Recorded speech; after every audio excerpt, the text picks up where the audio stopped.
Bro, ang ganda ng kwento mo nung isang araw. Oo nga, parang bedtime story. Pinakinggan ko nga pampatulog. Yun ba? Meron pa akong mga ganong kwento. Sige nga bro, isa pa ulit. Isang araw habang pauwing susuray-suray dahil sa kalasingan si Marcus, ay may nakita siyang kotseng nakaparada ng 4x4. Walang ano-ano'y nilapitan ito ni Marcus at mariing tumitig sa tatak ng sasakyang may nakalagay na 4x4 sa tagilirang bahagi nito. Umalis saglit si Marcus maya-maya ay bumalik din naman sa sasakyan na may daladalang bato. Sabi ng nagtatakang si Marcus, alam ko to napag-aralan ko to Teka. Gamit ang hawak niyang bato ay walang habas niyang inukitan ang kotse ng 4 times 4 equals 16.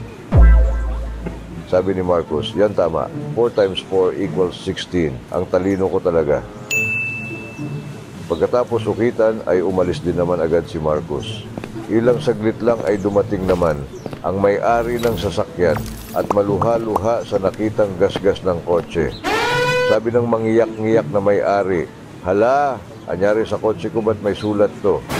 Kaasar naman agad na dinala ng may-ari ang kanyang kotse sa paggawaan. Pinatanggal niya ang gasgas nito at pinabalik sa dati nitong itsura. Nagmistulang bago uli ito pagkatapos ipagawa. Kinabukasan na daan uli ang susuray-suray sa kalasingan na si Marcus sa sasakyan. At laking gulat nito sa nakita. Tanong ni Marcus sa sarili, mali ba yun?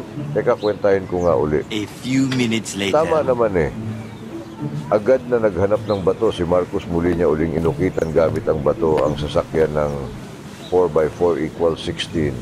Sabi ni Marcus, yun, tama naman Di naman ako mali. 4 times 4 equals 16. Ang galing ko talaga. Pagkatapos muling ukitan ni Marcus ay umalis din uli ito. Pagkaalis niya ay biglang pagdating namang muli ng may-ari ng sasakyan. Muling nakita ng may-ari ang gasgas. Halos maluha uli ito sa nakita. Padabog na itong pumasok sa sasakyan at agad na dinala sa pagawaan upang ipaalis muli ang gasgas. Sabi ng nagre-repair, Sir, payo ko lang palagyan nyo na lang po kaya ng equal 16 para di nasulatan pa ng siraulo ang sasakyan nyo para di nyo na ipaayos pa ulit-ulit itong sasakyan nyo. Sagot ng galit na may-ari. Sige na nga, malaki-laki na rin kasi ang nagagastos ko Kinabukasan, napadaang muli ang susuray-suray sa kalasingan na si Marcus. Muli din niyang nakita ang sasakyan.